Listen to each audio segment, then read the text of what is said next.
નમસ્કાર દર્શક મિત્રો, બોટાદ દસ્તક ન્યૂઝમાં આપનું હાર્દિક સ્વાગત છે અને હું છું હેલ્દી મકવાણા। આપ જોઈ રહ્યા છો બોટાદ દસ્તક ન્યૂઝ। હવે પછીના સમાચાર વિગતવાર। માધવપુરાના મેળા પૂર્યો વડોદરામાં રંગારંગ કાર્યક્રમ। ગુજરાતના અલગ અલગ વિસ્તારની ઓળખ સમાન રાસ અને નૃત્યની એક જ સ્ટેજ પર રમઝટ 400 કલાકારોનું ધમાકેદાર પરફોર્મન્સ।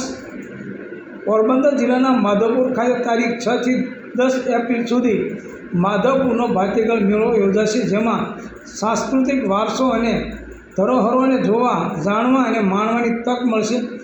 માધવપુર ગેડનો મેળો એ ગુજરાતના પ્રખ્યાત મેળા પૈકી એક છે, ત્યારે વડોદરાવાસીઓ પણ રાજ્યની આગવી સાંસ્કૃતિક પરંપરાથી અવગત થાય એ માટે અકોટા સ્ટેડિયમ ખાતે આયોજિત ભવ્ય સાંસ્કૃતિક કાર્યક્રમમાં કલાકારોએ એકથી ચડિયાતી રંગારંગ પ્રસ્તુતિઓ રજૂ કરી હતી।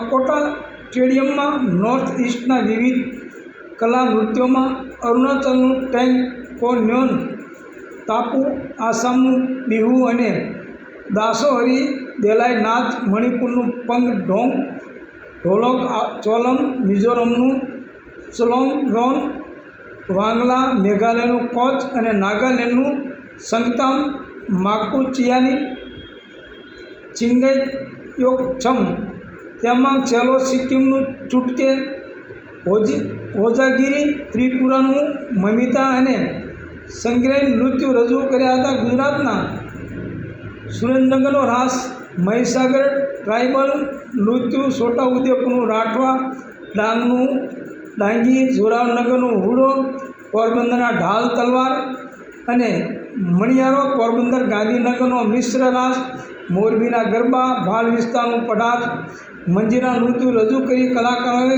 કાર્યક્રમમાં 4 ચાંદ લગાવી દીધા હતા।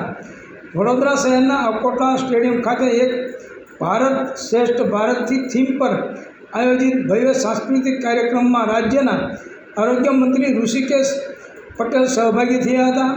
આ કાર્યક્રમમાં ગુજરાત સહિત અન્ય 8 રાજ્યના 400થી વધુ કલાકારો દ્વારા વિવિધ પ્રસ્તુતિઓની રજૂઆત કરવામાં આવી હતી। દેશની અલગ અલગ સંસ્કૃતિઓના કલાકારોએ સંયુક્ત રીતે ભવ્ય નૃત્ય કલાકૃતિઓ રજૂ કરી કલાનગરી વડોદરાવાસીઓના દિલ જીત્યા હતા। આ ભવ્ય સાંસ્કૃતિક કાર્યક્રમમાં આરોગ્ય મંત્રી ઋષિકેશ પટેલે ભારતની કલા, સંસ્કૃતિ અને વારસાને ઉજાગર કરવાની સાર્થક પહેલ બદલ વડાપ્રધાન નરેન્દ્ર મોદીને અભિનંદન પાઠવી આભાર વ્યક્ત કર્યો હતો। તેમણે રામાયણ અને મહાભારતના અનેક પ્રસંગોનો ઉલ્લેખ કરીને ભવ્ય ઇતિહાસ અને ભારતની દિવ્ય સંસ્કૃતિની રસપ્રદ વાતો કરી હતી। કેમ છો વડોદરા અને જય શ્રી કૃષ્ણ કહીને પોતાના પ્રેરક ઉદ્બોધનની શરૂઆત કરીને મંત્રીએ જણાવ્યું હતું કે રાજ્યના મહાનગરના લોકો માધવપુર મેળા વિશે વધુને વધુ જાણી શકે તેમજ આગવી સંસ્કૃતિ માટે ગૌરવની લાગણી અનુભવી શકે તે માટે માધવપુરના મેળાની પૂર્વ ઉજવણીનો આ રંગારંગ કાર્યક્રમ આયોજિત કરવામાં આવ્યો છે। મંત્રીએ આ પ્રસંગે સૌરાષ્ટ્ર તમિલ સંગમ જેવી પહેલ થકી સંબંધો અને સંસ્કૃતિ જીવંત થકી હોવાનું જણાવ્યું હતું। વૈષ્ણવાચાર્ય વૃજરાજ કુમારજી મહારાજે પણ આ રોચક પ્રસંગે ભક્તિરસ પીરસી ભગવાન શ્રી કૃષ્ણ અને દેવી રૂકમણીજીની સાથેના લગ્ન મહોત્સવ અને અન્ય પ્રસંગોનો ઉલ્લેખ કરી આગવી સુંદર પહેલ અને કાર્યક્રમો બદલ સરકારનો આભાર વ્યક્ત કર્યો હતો। મેયર પિંકીબેન સોનીએ શાબ્દિક સ્વાગત દરમિયાન માધવપુરના મેળાને ભારતની કલા અને સંસ્કૃતિનું સંગમ સ્થાન ગણાવી ભગવાન શ્રી કૃષ્ણની દેવી રૂકમણીજીની પાવન જીવન ગાથા સાથે સંકળાયેલા પ્રસંગો વર્ણવ્યા હતા। રાજ્યના રમતગમત અને યુવા સાંસ્કૃતિક પ્રવૃત્તિઓ વિભાગ અને પ્રવાસન વિભાગની પ્રેરણા અને માર્ગદર્શનના જિલ્લા વહીવટી તંત્ર અને વડોદરા મહાનગરપાલિકા આયોજિત આ કાર્યક્રમમાં પૂર્વોત્તર રાજ્યો અરુણાચલ પ્રદેશ, આસામ, મણિપુર, મિઝોરમ, મેઘાલય, સિક્કિમ, ત્રિપુરા અને નાગાલેન્ડ અને ગુજરાતના મળી કુલ 400 કલાકારોએ વડોદરામાં સૌપ્રથમવાર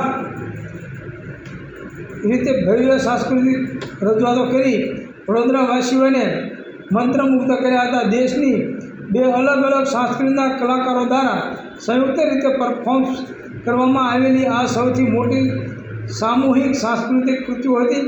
આ પ્રસંગે મુખ્ય દંડક બાલકૃષ્ણ શુકલ, ધારાસભ્ય યોગેશ પટેલ, કેયુર રોકડિયા, વડોદરા મહાનગરપાલિકાના કમિશનર દિલીપ રાણા, સ્થાયી સમિતિના એજન્ટ ડૉક્ટર શીતલ મિસ્ત્રી, જિલ્લા કલેક્ટર ડૉક્ટર અનિલ ધામેલિયા, શહેર ભાજપા પ્રમુખ ડૉક્ટર જયપ્રકાશ સોની સહિતના પદાધિકારીઓ, કાઉન્સિલરોએ જિલ્લા યુવા વિકાસ અધિકારી, જિલ્લા વહીવટીતંત્ર અને મનપાના અધિકારીઓ, વિવિધ શાળાના વિદ્યાર્થીઓ તેમજ સાંસ્કૃતિક નગરી વડોદરાના કલા રસિકો મોટી સંખ્યામાં ઉપસ્થિત રહ્યા હતા. સૌજન્ય દિવ્યા ભાસ્કર, બોટાદ દસ્તક ન્યૂઝ, LD મકવાણા, બોટાદ.